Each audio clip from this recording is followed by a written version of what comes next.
Allah berfirman dalam Al-Quran, alam ya'ni lilladzina amanu an takhsha'a qulubuhum lidzikrillahi wa ma nazala minal haqq wa la yakunu kalladzina utul kitaba min qabl fatala alaihimul amadu faqasat qulubuhum wa katsirum minhum fasiqun. Di dalam ayat ini Allah tidak bertanya, tidak menanyakan berapa kali kamu haji, kamu umroh, berapa rakaat kamu tahajud, berapa masjid kamu bangun, berapa fakir miskin, yatim piatu yang kamu bantu. Itu semuanya penting, semuanya penting. Tapi ayat ini tidak menanyakan hal itu. Yang ditanyakan oleh ayat ini, wahai orang beriman, kapan hatimu khusyuk?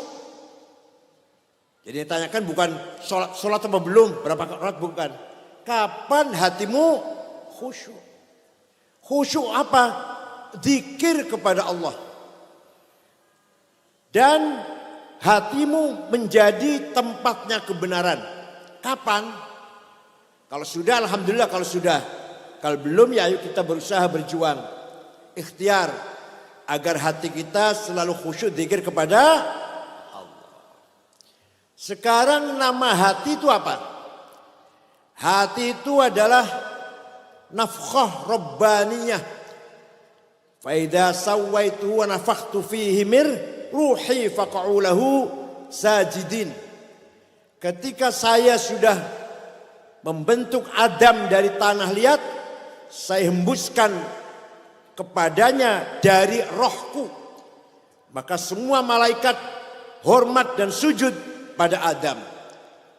Kita manusia keturunan Adam ini mempunyai bagian yang paling ideal dan paling penting, yaitu hati kita atau nafkhah rabbaniyah atau al-qalb. Apakah kolbu itu? Hati itu apa? Hati tidak bisa didefinisikan, tapi indikasinya bisa kita lihat. Pertama, yang namanya hati itu yang paling dekat adalah basirah. Apa? Basirah. Balil insanu ala nafsihi basirah. Setiap insan mempunyai basirah. Apa basirah itu? The eye of heart. Mata batin. Mata hati. Untuk apa mata batin itu? Untuk fa'alhamaha fujuraha wa taqwaha. Mengetahui, membedakan mana baik, mana buruk, mana benar, mana salah. Yang tahu adalah basirah. Kita tahu jujur itu baik, bohong itu jahat, jelek, basirah yang tahu. Kita tahu taat kepada orang tua, pada guru itu baik, menyimpang melawan orang tua atau guru itu salah, itu basirah yang tahu.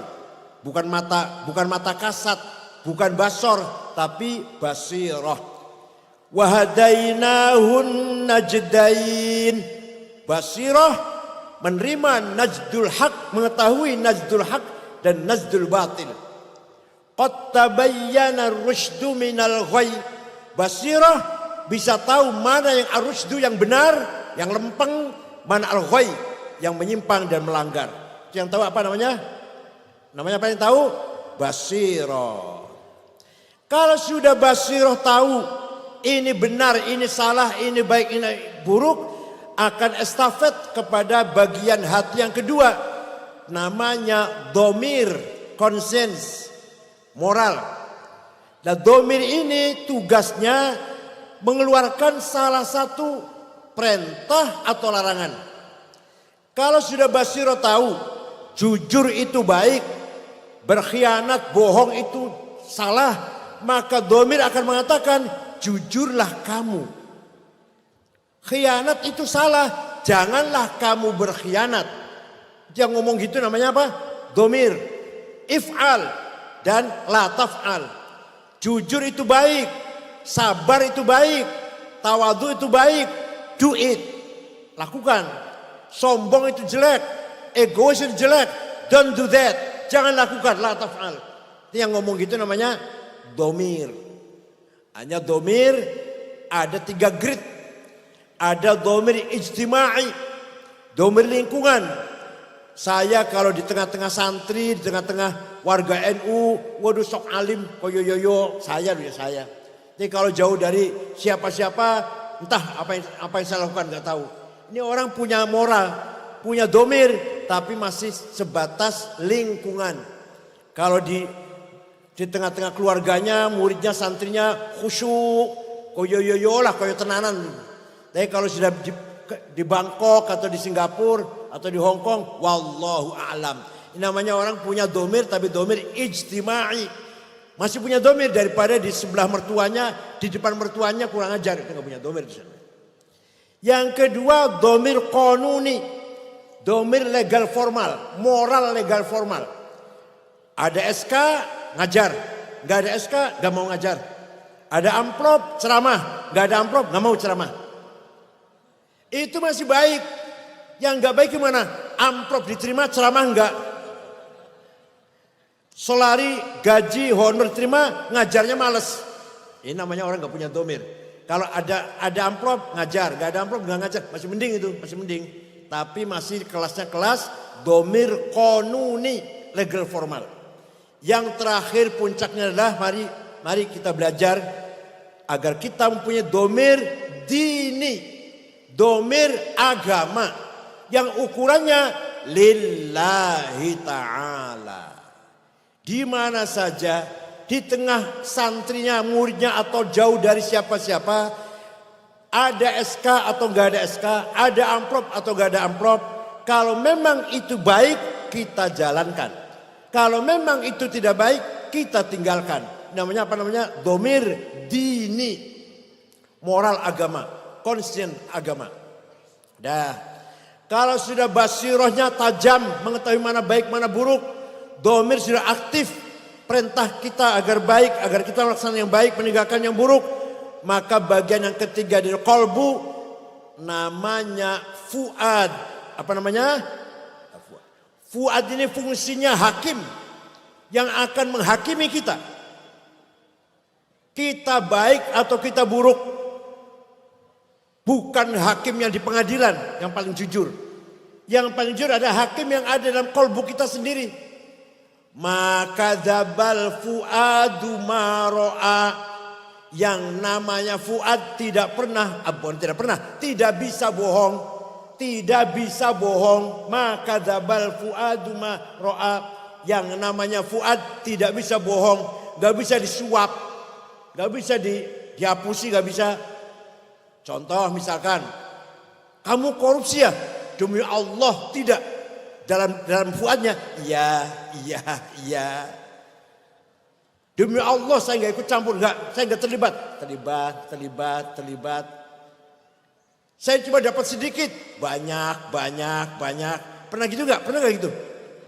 Pernah ya? Jadi pernah bohong berarti pernah bohong berarti. Kamu yang melakukan ini ya? Yang merusak ini kamu ya, yang berbuat ini kamu ya.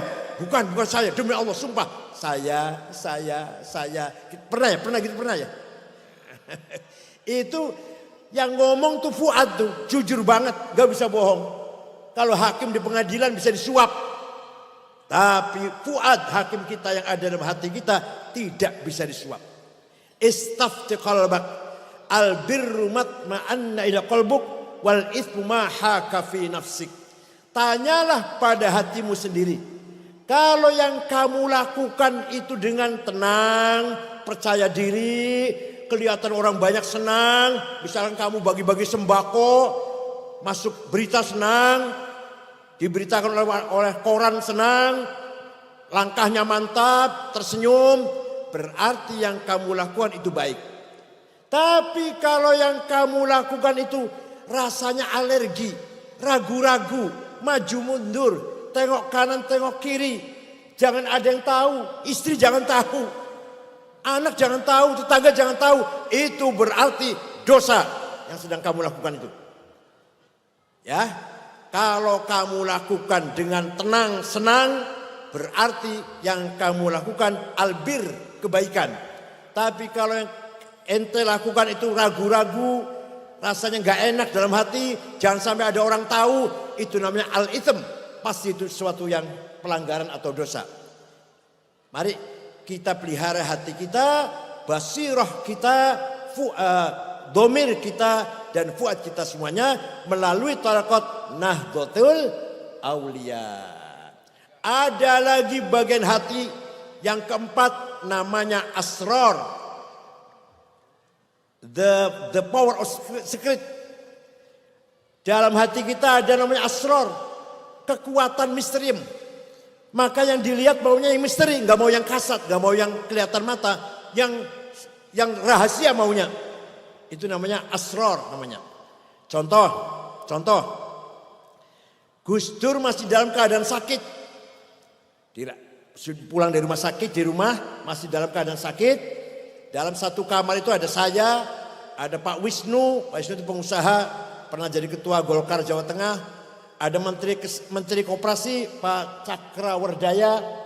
Pelan-pelan kita ngomong-ngomong, Gus Dur lagi istirahat. Tiba-tiba Gus Dur duduk ngomong begini, "Mengko aku bakal jadi presiden."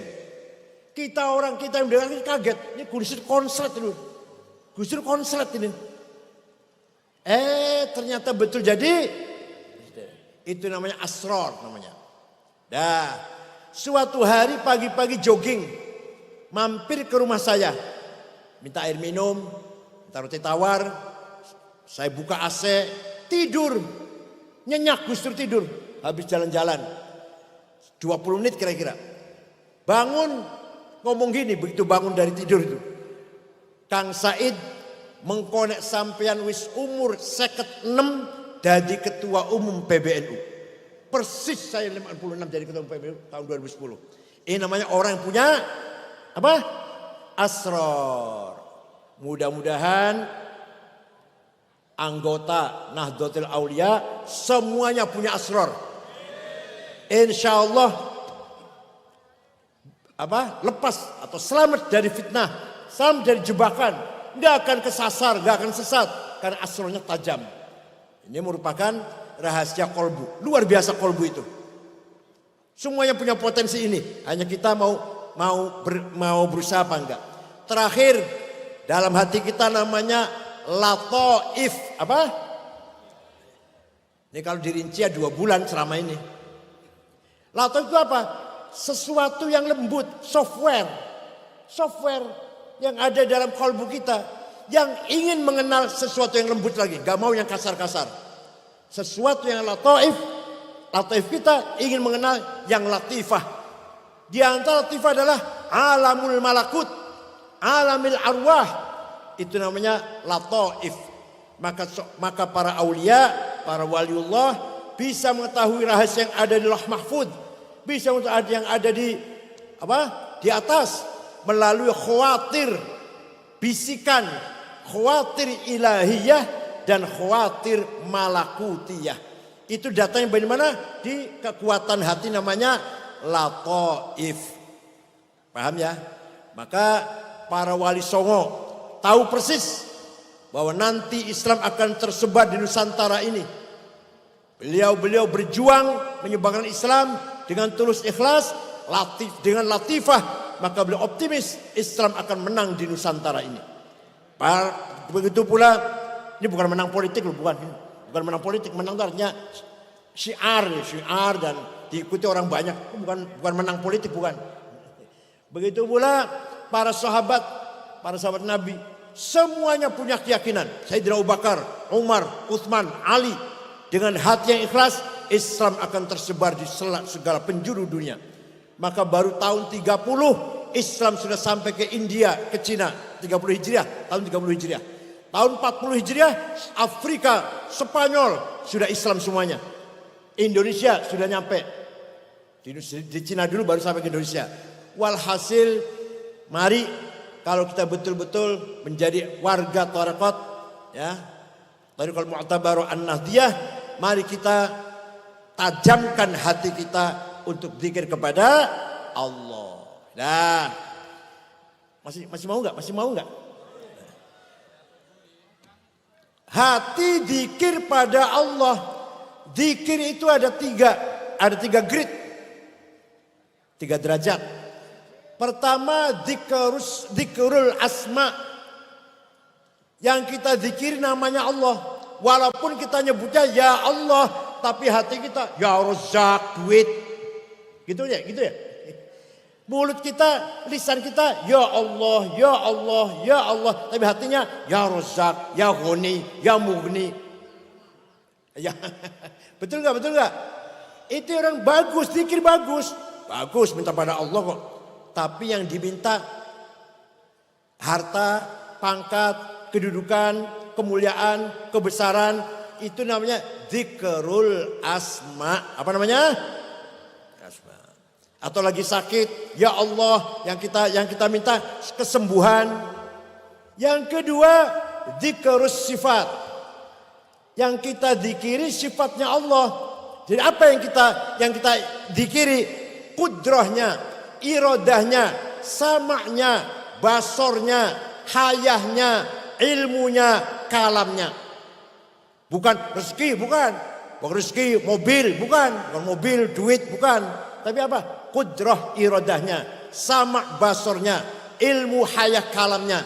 Itu namanya zikrus sifat. Yang ketiga, kita zikir mengucapkan la ilaha illallah, tidak minta apa-apa. Jangankan minta uang, minta harta, minta surganya pun tidak terlintas. Ketika kita la ilaha illallah, tidak terlintas sorga, bidadari, enggak. Terus apa? Yang kita zikiri adzatul mutlaqah al-mujarradah anisul idhafat, zatnya Allah yang maha absolut, the absolute one existence, wujud yang absolut. Itu yang kita zikiri. Bahwa yang ada hanyalah Allah. Itu namanya zikir zat. Karena sesungguhnya kita ini diadakan. Kita ini apa? Kita ini tidak ada. Tapi kita ini diadakan oleh yang ada. Yang ada sebelum lapal ada itu ada, sudah ada. Bahkan kita menggunakan lapal ada atau lapal tidak ada karena ada yang ada. Oleh karena itu kita ini sebenarnya hakikatnya tidak ada, tapi diadakan oleh yang ada, yaitu satu-satunya ada adalah Allah. Hanya kita ini pinjam, wujud kita pinjam. Pinjamnya entah 70 tahun, 80 tahun, tapi kita ada di dunia ini pinjaman dari keberadaannya Allah. Wujud kita pinjam dari wujudnya Allah al-mutlaq. Nah, wa ma nazala minal haq. Kapan kita orang mukmin hatinya khusyuk sehingga hati kita bisa ditempati kebenaran. Hati itu bagaikan rumah, ada pintunya. Dijaga baik-baik pintunya. Kalau yang akan masuk dalam rumah kita atau hati kita itu hasud, dengki, hikad, takabur, sombong, egois, hubbud dunya, hubbul jah, rakus, tamak, permusuhan, baghdha, adawah, baghdha, kebencian. Tutup. Jangan sampai hati kita kemasukan itu semua. Tutup pintunya, jaga. Tapi kalau yang akan masuk itu sabar, syukur, ridho, mahabbah, abad saya ma'rifat, buka lebar-lebar. Gitu ya, paham tidak? Jadi hati kita itu bisa kemasukan muhlikat atau bisa kemasukan munjiat. Muhlikat, sombong, takabur, egois, hasud, dengki, iri, permusuhan, kebencian. Tutup. Ayo kita buka pintu hati kita, kalau yang akan masuk apa? Sabar, ridho, syukur, qanaah, zuhud, wara', mahabbah, ukhuwah, ma'rifat. Ayo kita buka lebar-lebar. Sebab hati kita itu kalau tidak tawadhu ya takabur. Kalau tidak qanaah yang geragas. Ngerti geragas? Tamak. Jadi hati kita kalau nggak dimasuki qanaah, zuhud, ridho, yang masuk geragas, tamak, ambisius, terserah mau dimasuki apa hati kita ini. Kalau nggak dimasuki dengan tawadhu, yang masuk dalam hati kita kesombongan. Kalau nggak yang masuk bukan bersyukur, ridho, yang masuk adalah ketamakan, kerakusan. Ayo kita pelihara hati kita masing-masing. Wa ma nazala minal haq wa la yakunu kallazina utul kitab qabl fatala 'alaihimul amad faqasat qulubuhum. Jangan seperti umat terdahulu. Apa yang terdahulu itu gimana? Punya kitab suci, punya agama, punya syariat, punya aturan, tapi hatinya dangkal, hatinya keras, hatinya rakus, takabur, sombong, ananiah, egois, ambisius. Walaupun haji tiap tahun, walaupun umroh tiap minggu, walaupun sudah bangun masjid sekian ratus, sudah sedekah fakir miskin sekian ribu, ya puasa Senin Kemis, tahajud tiap malam. Kalau hatinya seperti itu, wa katsirum minhum fasiqun. Kebanyakan mereka termasuk orang yang fasik. Walaupun kelihatan dohirnya penampilannya seperti ulama atau seperti orang-orang baik-baik. Tapi kalau hatinya isinya hasud, dengki, takabur, itu termasuk orang yang fasik. Walaupun sudah haji, sudah umroh, sudah bangun masjid, sudah zakat, sudah infak. Kalau hatinya masih kotor, berarti masih wa katsirum minhum fasiqun. Mudah-mudahan kita semua dijauhkan dari sifat fasik. Mulai besok, mulai hari ini dan besok, bismillah kita melangkah takhalli, proses cleaning, membersihkan hati kita. Kalau udah bersih, mari kita tahalli, proses dressing. Mari kita hiasi hati kita. Insya Allah nanti puncaknya adalah tajalli, manifestasi Allah di alam semesta ini. Nanti kita melihat apa saja yang kelihatan hanya Allah. Ini tajalli. Entah kapan itu bisa sampai ke tajalli. Saya ini cuma bisa ngomongnya nih, ngelakuin belum bisa. Ngomong bisa ngomong, tapi ngelakuin nggak bisa ini. Tapi mari kita belajar pertama namanya takhalli.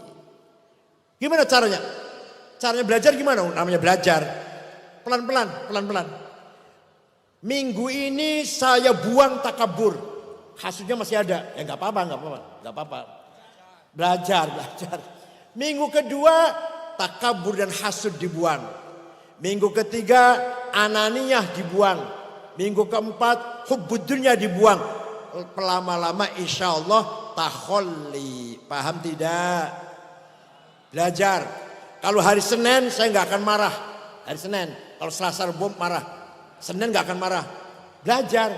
Nanti enak. Nanti bisa dirasakan. Saya kalau hari Senin nggak marah, enak ya rasanya ya. Kok enak rasanya? Tambahin lagi Kemis. Ya, kalau Kamis, Senin dan Kamis nggak marah, nggak cerewet, nggak bawel, nggak galak. Kalau Selasa, Rebo, Jumat, Sabtu, lah itu galak boleh. Belajar. Lama-lama saya tambahin lagi satu lagi. Senin, Kemis, Sabtu misalkan. Lama-lama insya Allah 1 minggu sudah takhalli. Begitu pula sholat 4 rakaat misalkan. Belajar khusyuk. Yang khusyuk 1 rakaat saja dulu. Yang 3 ngelamun nggak apa-apa. Masih belajar. Lama-lama insya Allah 2 rakaat khusyuk. Yang 2 masih ngelamun. Masih ke mall, masih kemana-mana lah. Ke jalan-jalan, yang 2 itu. Lama-lama 3 rakaat khusyuk. Tinggal 1 yang belum. Berapa lamanya itu tergantung niatnya kita masing-masing. Insya Allah sahil umurna wa yaqdi hajatina wal maqasidana min maqasidid dunya wal akhirah maqasidil muslimin. Nahnu kulluna ibaduh yajibu alaina an nuti'ah Wa nusallim anfusana lahu. Kita harus pasrah total, tawakal, menyerahkan diri kepada Allah karena kita ini hambanya bukan siapa-siapa. Syukran wa dumtum fil khair barakati wan najah. Wallahul muwaffiq ila aqwamit thoriq. Wassalamualaikum warahmatullahi wabarakatuh.